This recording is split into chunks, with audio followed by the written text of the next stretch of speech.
할렐루야, 좋은 아침입니다. 매일 말씀 묵상에 함께 하신 모든 분들을 주 예수 그리스도의 이름으로 환영합니다. 이 아침 말씀으로 하루를 시작하시는 여러분과 여러분의 가정, 자녀, 학업, 일터 가운데 하나님의 각별한 은혜와 평강이 함께 하시길 간절히 기원합니다. 5월 14일 수요일 말씀 묵상 시작하겠습니다.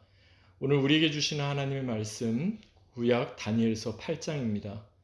다니엘서 8장 1절부터 14절까지의 말씀을 제가 봉독하겠습니다. 하나님 말씀입니다. 나 다니엘에게 처음에 나타난 환상 후 벨사살 왕 제3년에 다시 한 환상이 나타나니라. 내가 환상을 보았는데 내가 그것을 볼 때에 내 몸은 엘람 지방 수산성에 있었고 내가 환상을 보기는 을레 강변에서이니라. 내가 눈을 들어 본즉 강가에 두 뿔 가진 순양이 섰는데 그 두 뿔이 다 길었으며 그중 한 뿔은 다른 뿔보다 길었고 그 긴 것은 나중에 난 것이더라. 내가 본즉 그 순양이 서쪽과 북쪽과 남쪽을 향하여 받으나 그것을 당할 짐승이 하나도 없고 그 손에서 구할 자가 없으므로 그것이 원하는 대로 행하고 강하여 졌더라. 내가 생각할 때에 한 순염소가 서쪽에서부터 와서 온 지면에 두루 다니되 땅에 닿지 아니하며 그 염소의 두 눈 사이에는 현저한 뿔이 있더라.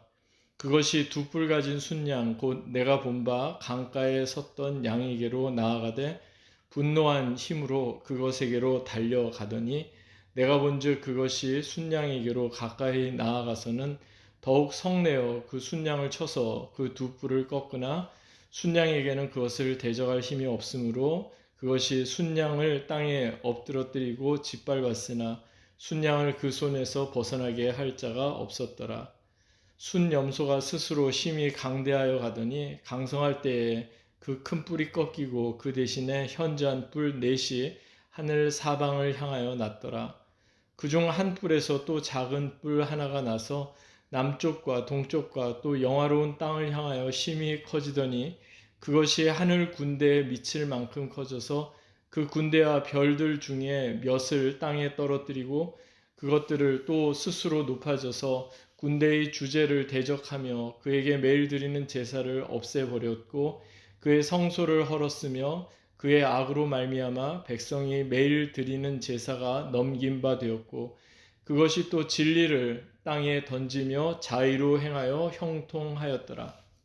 내가 들은즉 한 거룩한 이가 말하더니 다른 거룩한 이가 그 말하는 이에게 묻되 환상이 나타난 바 매일 드리는 제사와 망하게 하는 죄악에 대한 일과 성소와 백성이 내준 바 되며 짓밟힐 일이 어느 때까지 이를꼬 하매 내가 그에게 이르되 2300 주야까지니 그때의 성소가 정결하게 되리라 하였느니라. 아멘. 이는 우리에게 주시는 하나님의 말씀입니다. 주님 감사합니다. 본문을 중심으로 그때의 성소가 정결하게 되리라, 그때의 성소가 정결하게 되리라 라는 제목으로 함께 말씀을 나누겠습니다. 오늘 우리가 함께 읽은 이 다니엘서 8장도 묵시의 연속입니다. 다니엘서 7장에도 바로 묵시의 내용이 나오고 다니엘서 8장에도 묵시의 내용이 나옵니다.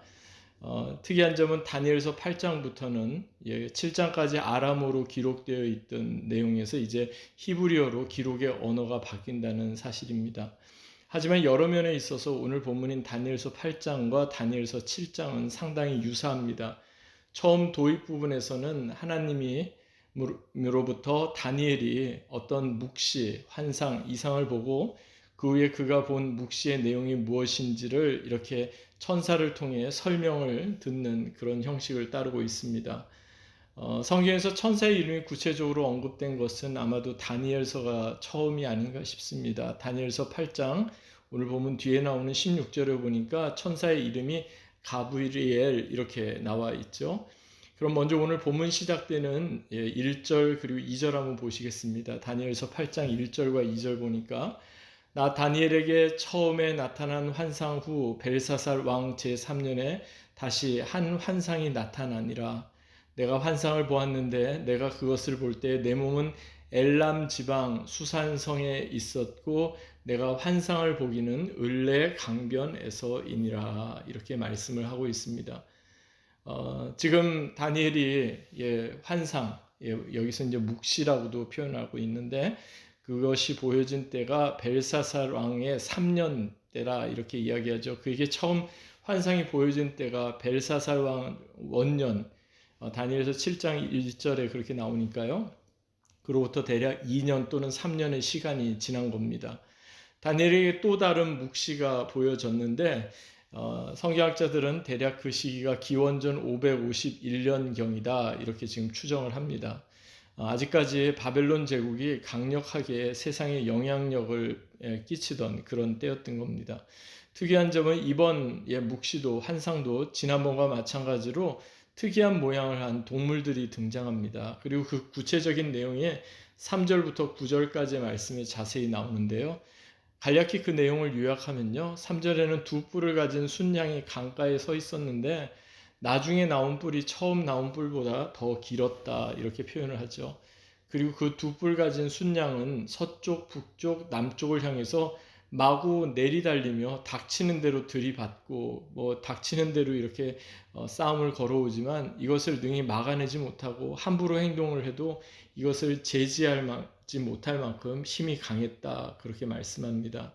이어지는 5절부터의 말씀을 보니까 또 다른 짐승, 즉 현저한 뿔을 가진 순염소가 서쪽에서부터 올라왔는데 그 순염소의 발이 얼마나 빠르고 민첩한지 발이 땅에 닿지 않을 정도였고 이 순염소가 온 땅을 휘젓고 뛰어다니다가 드디어 강가에 있던 두 뿔 달린 순양을 들이받아서 순양의 두 뿔이 힘없이 꺾였고 순염소에 들이받친 순양을 그 자리에서 땅에 엎드려지고 순염소에게 사정없이 짓밟혔다. 그 내용이 이제 5절부터 7절에 나옵니다.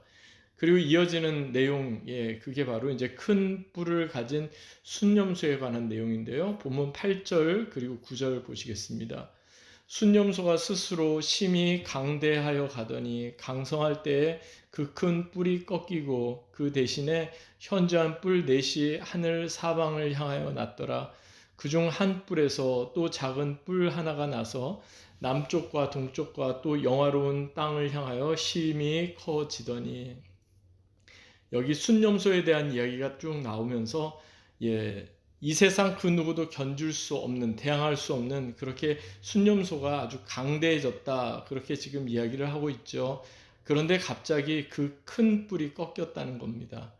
그러면서 그 큰 뿔이 꺾인 자리에 다른 4개의 뿔이 나서 남쪽과 동쪽과 영화로운 땅, 곧 이스라엘을 향하게 되었다 하는 겁니다.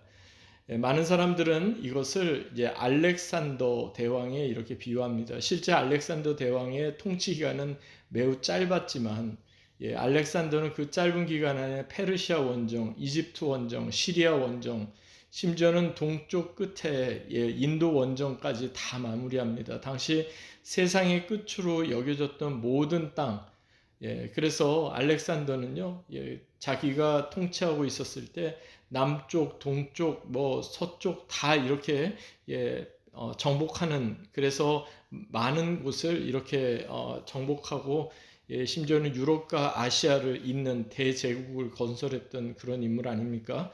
30대 초반에 원정을 마치고 돌아오던 길에 갑작스러운 열병으로 12일 만에 세상을 떠나게 되자 결국 두 뿔을 가진 순양으로 묘사된 페르시아 제국을 정복한 지 고작 8년 만에 이런 일이 일어나게 되자 헬라 제국이 일시에 큰 혼란에 빠지게 되죠. 그리고 이후에 알렉산더 휘하에 있던 4명의 장군들이 결국에는 알렉산더가 통치하던 헬라 제국을 4개의 왕조로 이렇게 서로 나누게 됩니다. 그래서 서쪽에는 카산데르 왕조, 북쪽에는 리시마쿠스 왕조, 동쪽에는 셀루쿠스 왕조, 그리고 남쪽에는 프톨레미 왕국으로 각각 이렇게 나누어서 통치하게 됩니다. 특별히 4개의 뿔 중에 하나가 커지면서 온갖 음모와 계략으로 악을 행하고 하나님을 모독하고 하나님의 백성을 핍박하게 되었는데요. 당시 시리아 팔레스타인 지방을 관할했던 셀루쿠스 왕조의 안티오쿠스 4세, 일명 안티오쿠스 에피파네스라고 불렸던 바로 이 사람이 바로 그 인물이다. 이렇게 많은 사람들은 지목을 합니다. 그 내용이 오늘 보면 11절, 12절에 나오는데요.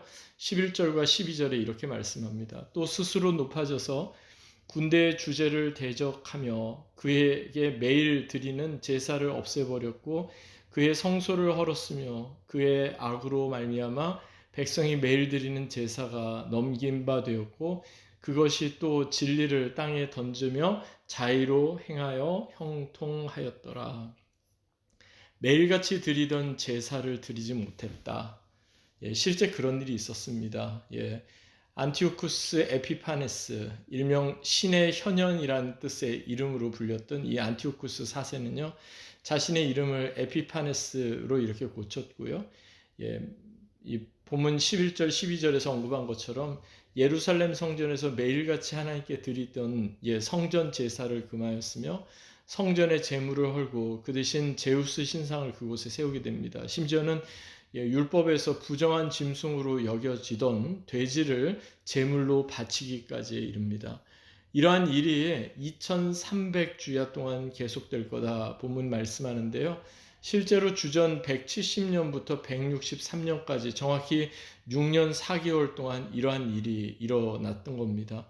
그래서 오랫동안 성경시대 유대인들에게 있어서 가장 암울한 시기가 언제입니까? 이렇게 손을 꼽으라고 한다면 많은 사람들은 바로 이 안티오쿠스 에피파네스가 통치했던 셀류쿠스 왕조가 통치하던 시대를 이렇게 손꼽곤 했습니다. 왜냐하면 그때는 예배가 중단이 되고 하나님께 제사를 드리지 못했던 그런 때였던 거죠.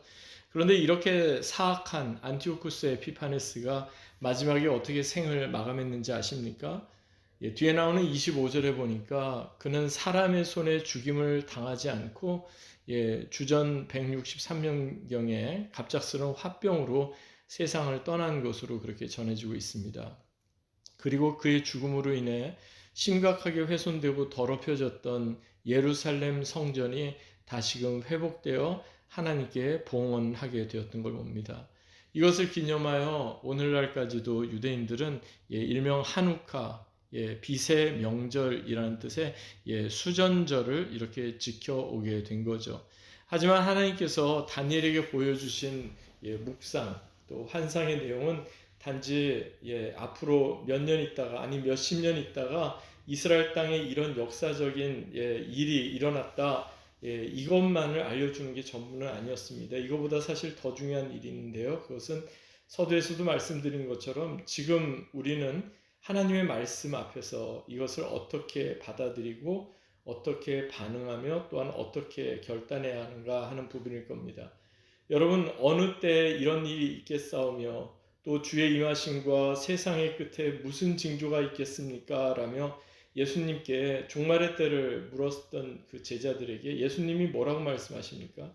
마태복음 24장, 마가복음 13장에 보니까 예수님의 하셨던 말씀은 그러나 그 날과 그때는 아무도 모르나니 하늘의 천사들도 아들도 모르고 오직 아버지만 아신다. 이렇게 대답하시면서 곧바로 이어서 예수님 하셨던 말씀은요.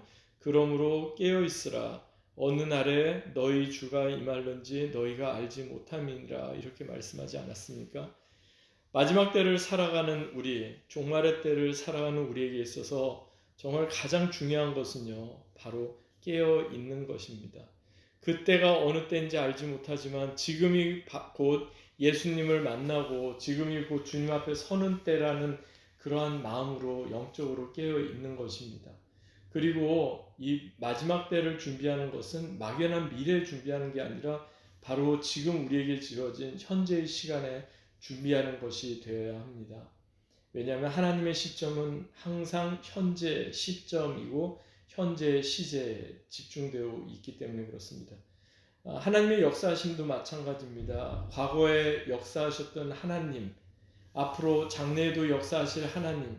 그런데 궁극적으로는요, 하나님은 지금도 우리 가운데 역사하시는 하나님이십니다. 그것을 우리가 경험하고 살아갈 때 과거에도 현재에도 장래에도 동일하게 역사하실 그 하나님, 시간을 초월하여 역사하실 그 하나님을 우리는 더 신뢰하며 그렇게 우리는 바라보게 되는 것입니다. 그러면서 오늘 본문 마지막 14절에 결론과도 같은 말씀을 이렇게 하죠. 그가 내게 이르되 2300 주야까지니 그때의 성소가 정결하게 되리라 하였느니라. 2300 주야, 그 시간들을 다 뒤로 하고 그때 성소가 정결하게 된다. 즉 정한 때가 되면, 지금은 비록 이방인들의 그리고 지금 부정한 것으로 온통 뒤덮인 것 같아도 정한 때가 되면 다시금 예배가 회복되고 정결하게 된다. 그것을 말씀하고 있는 겁니다. 여러분, 정한 때, 여러 날 후에, 이것은 단지 막연한 미래만을 지칭하지 않습니다. 하나님께서 정하신 시점, 즉 크로노스의 때가 아닌 카이로스의 때를 의미합니다.